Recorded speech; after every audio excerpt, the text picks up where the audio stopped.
tentang budaya positif penerapannya di sekolah kita. Apa sih maksudnya budaya positif? Dari materi saya itu di modul 1.4 itu tentang budaya positif. Budaya positif itu belum kita laksanakan sebelumnya di sekolah kita.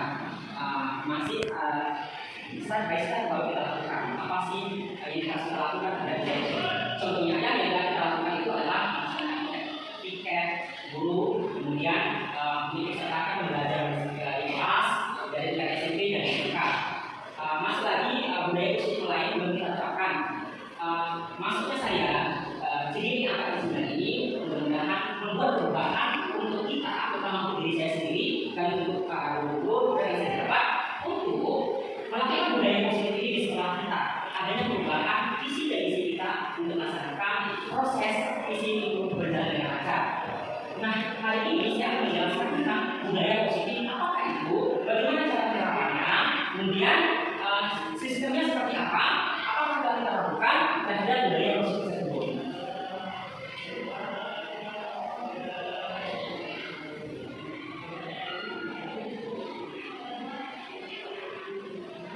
Nah, ini kesimpulan mengenai peran saya dalam menciptakan budaya positif sekolah itu. Tetapi kita berperan ibu. Saya, ibu berperan untuk melakukan budaya positif. Siapa yang dilakukan? Siapa yang akan kita lakukan? Bekerjasama terhadap siswa. Kedua adalah berperan kita sebagai guru. Ketiga adalah dengan kepala sekolah. Kemudian adalah dengan orang tua murid untuk melakukan budaya positif tersebut. Budaya positif ini contohnya dalam penerapannya adalah kemudian banyak lagi yang harus kita lakukan. Untuk melakukan mengenai budaya positif ini dalam proses kita harus membuat keyakinan atau keyakinan kelas.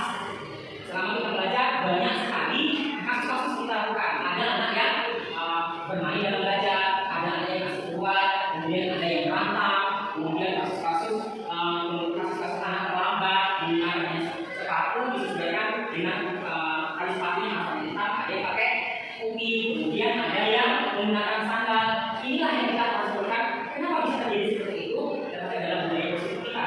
Nah, kita akan membuat keyakinan kelas dulu. Keyakinan kelas bagaimana? Saya mengajarkan bagaimana membuat kesepakatan dengan kelas supaya anak itu jadi. Nah, di dalam proses pembelajaran itu di dalam kelas, baik di tingkat SMP dan SMK, kita harus membuat kesepakatan kelas dulu. Aku bagaimana? Kita buat nanti kedua dengan mereka kasih tahu. Kesepakatan kita nanti bagaimana? Untuk bapak anak namanya kita buat ada satu kalimat, kemudian nanti menjadi kalimat yang positif. Untuk anak-anak tidak boleh ribut. Berarti anak harus berperan. Seperti dulu anak itu ditempelkan anak yang ribut di depan. Buat nanti kertas dipotong. Kertas anak itu satu-satu. Jadi buat kesepakatan tidak boleh ribut, tidak boleh keluar-keluar, tidak boleh berantem. Apalagi buat kalimat yang positif tempelkan. Kemudian kalimat tadi itu untuk kesepakatan di dalam kelas dijadikan satu kalimat yang umum. Contoh, tidak boleh jalan-jalan akhir, tidak boleh berjalan kita dalam proses pembelajaran, tidak boleh ribut, kemudian keluar buat kalimat. Setelah kita tentukan nanti sebelum proses pembelajaran bu, itu namanya kalimat kelas. Habis itu dari kalimat dari 30 siswa tadi itu kita kalimat habis, baru kita sepakati. Tidak boleh ribut, tidak boleh keluar, baru keluar di kamar mandi, permisi, kita bertanya. Itu namanya kesepakatan kelas. Masuk kelas tepat waktu, tidak berlambat. Setelah kalimat itu kita satukan, barulah anak akan sadar menyepakati kesepakatan yang telah ditentukan. Siapa yang menentukan itu? Iya, mereka sendiri. Itu harus sama ini kan tidak harus seperti itu. Hanya kita dengarkan istilahnya keluar kasih hukuman anak. Nah, ketika setelah kesepakatan tadi ini dilakukan, disepakati oleh anak siswa, otomatis ada aturan di situ. Mereka akan ada hukuman ketika tidak melakukannya. Nah, ketika setelah disepakati otomatis anak melakukannya. Nah, ketika anak itu melanggar peraturannya, inilah pertanyaan. Waktu kami semua berdiskusi di sana, kita sebagai guru hanyalah sebagai penghukum kita bu. Anak salah langsung kita hukum. Anak salah kami tindakan keseluruhan. Sebenarnya salah itu. Jadi seorang guru kita harus manajer. Apa itu manajer? Kasih solusi kepada anak, motivasi kepada anak, beri alasan kenapa bisa terlambat, kenapa anak itu tidak mengerjakan PR. Jangan langsung kita belajar. Saya selama ini dalam beberapa hari ini saya mengambil anak setelah mendapatkan ilmu budaya positif itu saya lakukan. Selama ini saya sebagai penghukum.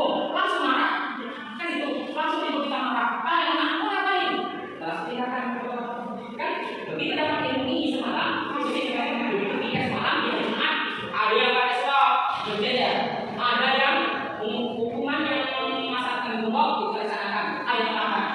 Kita nggak harus marah itu. Tapi bagaimana? Kita ada di anak dua posisi kotor bagi kita.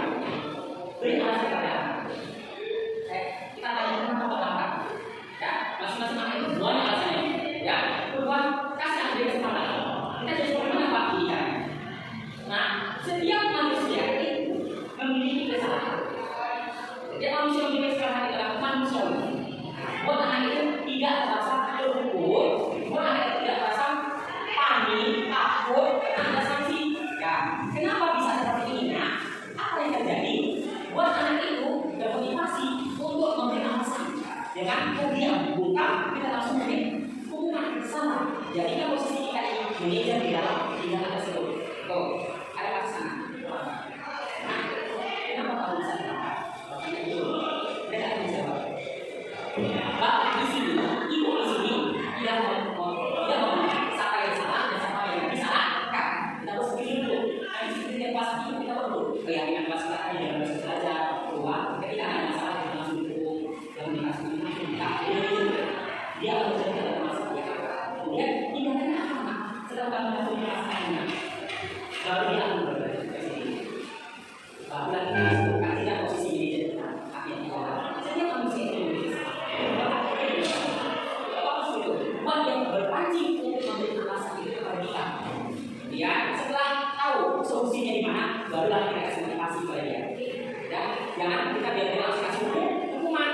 Nah, setelah itu, kayak semalam kasus, mereka hukuman. Siapa mereka? Dulu kan?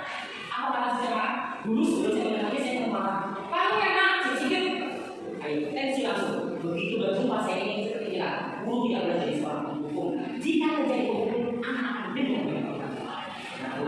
Yang dengan belajar dari malas, takut, kita tidak dihargai, takut. Tapi kalau kita sebagai manajer, posisi kita manajer, jadi yang manusia anak pasti belum saya itu manusia.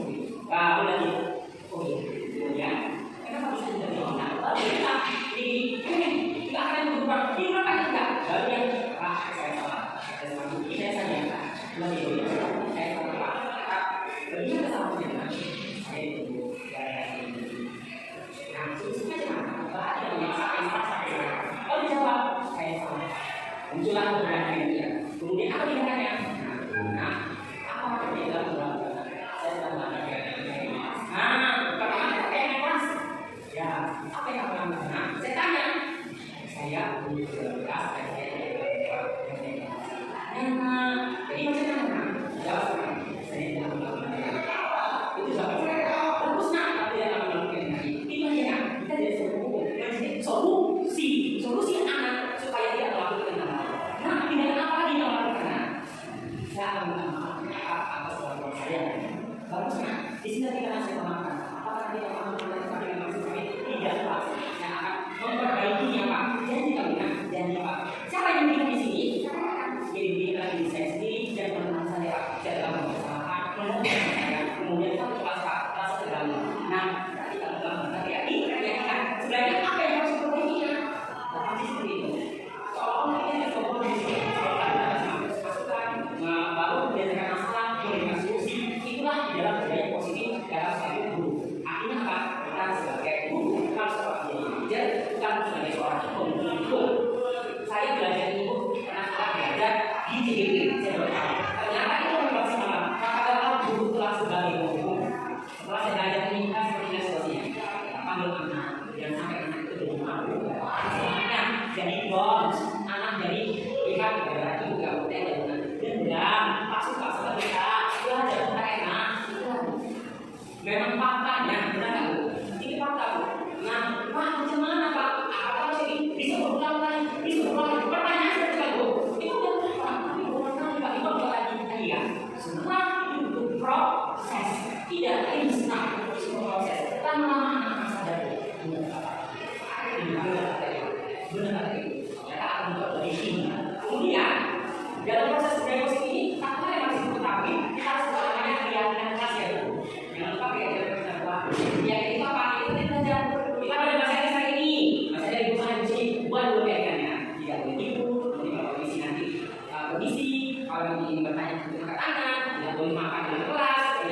Nah, Bapak akan memberikan kertas ini akan tertulis nilai-nilai kebaikan apa saja yang harus dilakukan di kelas ini dalam proses pembelajaran kita kali ini. Nah, setelah kalian tahu, tulis ke dalam ini. Setelah itu nanti hasilnya akan ditempatkan di papan tulis. Baru kita akan membuat suatu kalimat positif untuk menjalankan kegiatan kelas kita pada hari ini. Oke, Bapak akan kasih. Silakan ditulis nilai-nilai kebaikan yang harus kita lakukan dalam proses pembelajaran hari ini.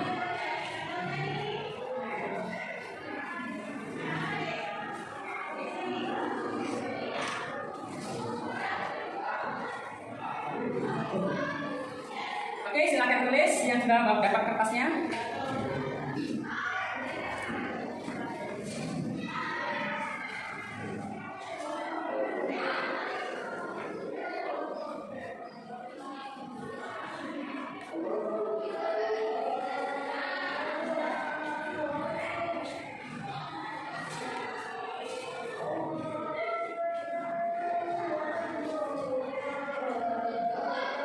Oke, ada yang sudah selesai?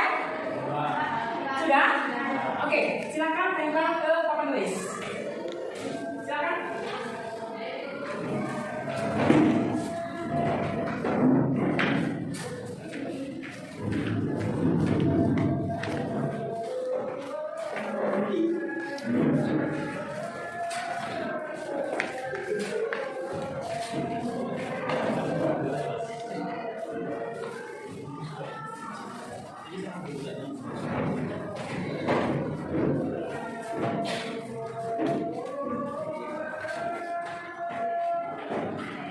Oke, Bapak telah melihat hasil dari nilai-nilai kebaikan yang kalian tulis di dalam kertas yang Bapak berikan tersebut. Nah, nilai-nilai kebaikan ini akan kita buat jadi suatu kalimat yang positif, kemudian akan kita sepakati menjadi keyakinan ke kelas. Di sini ada yang membuat bertanggung jawab, berarti melaksanakan tanggung jawabnya, yaitu melaksanakan tugas tepat waktu. Kemudian jangan membuang sampah sembarangan agar tidak keluar kelasnya. Berarti tidak membuang sampah pada tempatnya untuk menjaga kebersihan. Mengumpul tugas tepat waktu. Kemudian menjaga kebersihan. Iya, menjaga kebersihan agar proses pembelajaran kita dengan baik, nyaman dan bersih. Kemudian datang tepat waktu dan tidak terlambat menjalani pelajaran dengan tepat. Berarti datang tepat waktu. Menjaga fasilitas kelas, menjaga fasilitas yang ada di dalam kelas. Kemudian mendengarkan dan memahami penjelasan dari guru. Berarti kita nilai positifnya adalah mendengarkan dan memahami penjelasan dari guru. Mengerjakan PR tepat waktu, saling tolong-menolong, menghargai guru saat ia di dalam kelas. Jangan membuli teman karena itu pelaku yang tidak patut dicontoh. Berarti menjaga, menghargai sesama teman. Oke, nilai-nilai kebaikan ini telah kita susun menjadi kalimat yang positif. Nah, untuk itu ini adalah salah satu keyakinan kelas kita dalam proses pembelajaran ini. Setuju? Setuju. Setuju? Setuju. Setuju. Berarti disepakati. Kita sepakati bersama-sama untuk melakukan keyakinan kelas kita dalam proses pembelajaran